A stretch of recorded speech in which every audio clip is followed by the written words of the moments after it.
So good day or good afternoon. I will be presenting my paper, Pisting Yawa, the devil who was once a Visayan deity. So first, we begin with the introduction. Of course, some of you or many of you have already heard the term Yawa, which is basically in the Visayan tongue means the devil or Satan. And it is also used as a curse word to present shock or frustration or something similar. Parang lang siyang in the Tagalog terminology, it's like putang ina. Sorry for the profanity, but as an example, okay? So what is the history of this term? I will not be presenting the linguistic development of Yawa, but rather the concept of it from the pre-Hispanic times, the Spanish arrival, and the post-Spanish and American periods. So let's begin with the pre-Hispanic attestations. One of the major definition of Yawa is it's according to some, the Yawa is the heroine figure in the Panay epic tradition of the Panay Bukidnon in Central Panay. This Yawa or Nagmalitong Yawa is a woman of prowess who was later demonized by the Spanish. So this is the popular hypothesis. This heroine later became the devil after the friars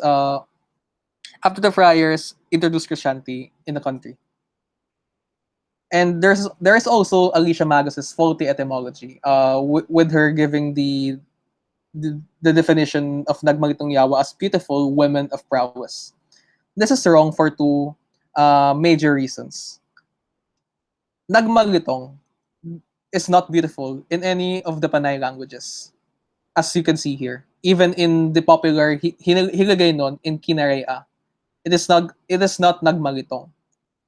Also, the Yawa or the other women of prowesses in the epics, women of power or enchantresses, are never called Yawa either by name or by epithet. It is simply a unique name of this heroine, Nagmalitong Yawa.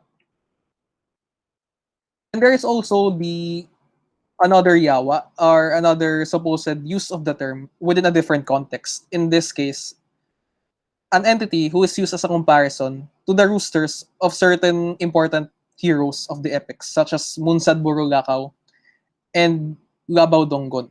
As you can see here, there is the interesting case of the Cape of Yawa. And according to Hokano, the translator of one of the epics, or two of the epics discovered in Central Panay, he defined Yawa as a dark, powerful spirit, which gives the implication that this is a single entity, not a class, and it is also a different entity than the aforementioned heroine or goddess. So keep that in mind. So in other words, this is my own hypothesis that the heroine is not the same as a dark spirit mentioned by Hokano, but rather she is named after in this case the oldest Yawa as attested in the epics. So let's just skip this and we now go on to the Alcina accounts. So Alcina is one of our greatest attestations of the term, with him providing pre-Hispanic legends and beliefs about this mysterious entity. And he's one of our greatest sources for this.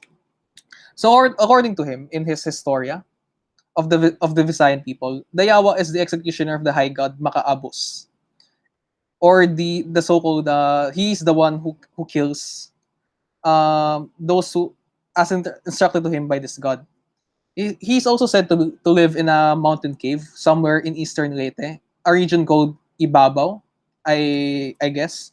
And it is also said that he kidnaps women. It is also implied that he rapes them for his pleasure.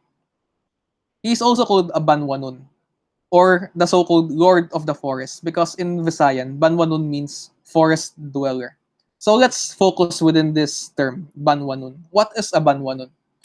So basically, in Visayan folklore, a forest spirit, similar to the duende or multo in Tagalog, is an invisible, powerful force who is of malevolent nature, How so?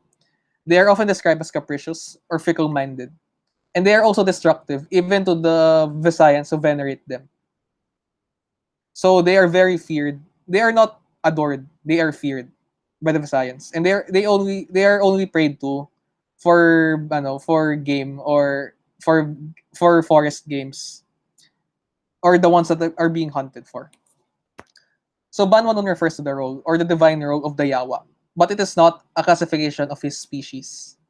So who could he be? Could he be a duende or a swang or something? Based on our on our evidences, on our sources, it is possible he is part of a giant race in Visayan folklore.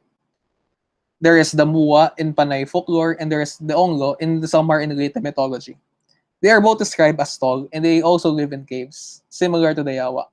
Because according to one Alcina excerpt, it is implied that he is tall because the altar, tambana, or altar, that is used to serve him is built rather high, implying that he is of a great height.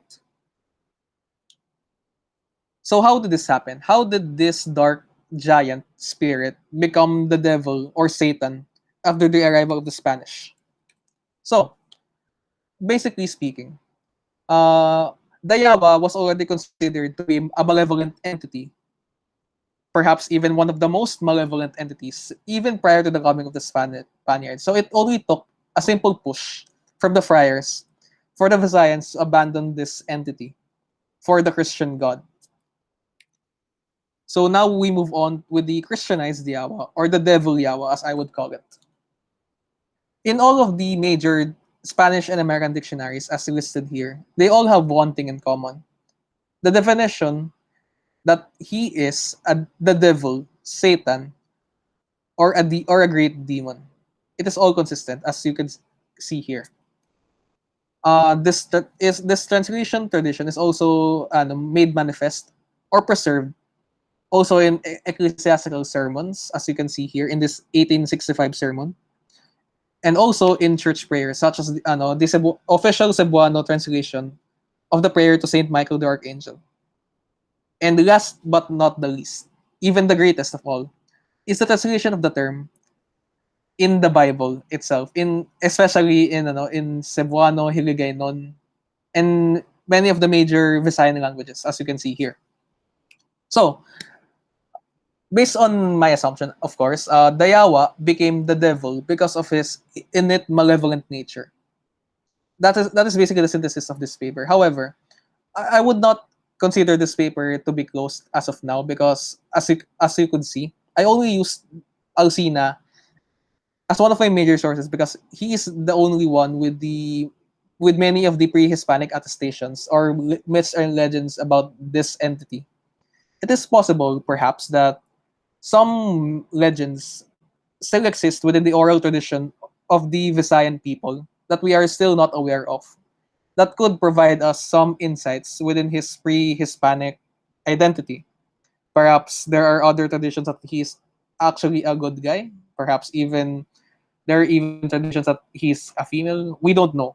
And I highly suggest Visayan scholars to investigate this further by collecting perhaps other legends that they hear from old people, their parents, or other people around them. So that would be all. Thank you.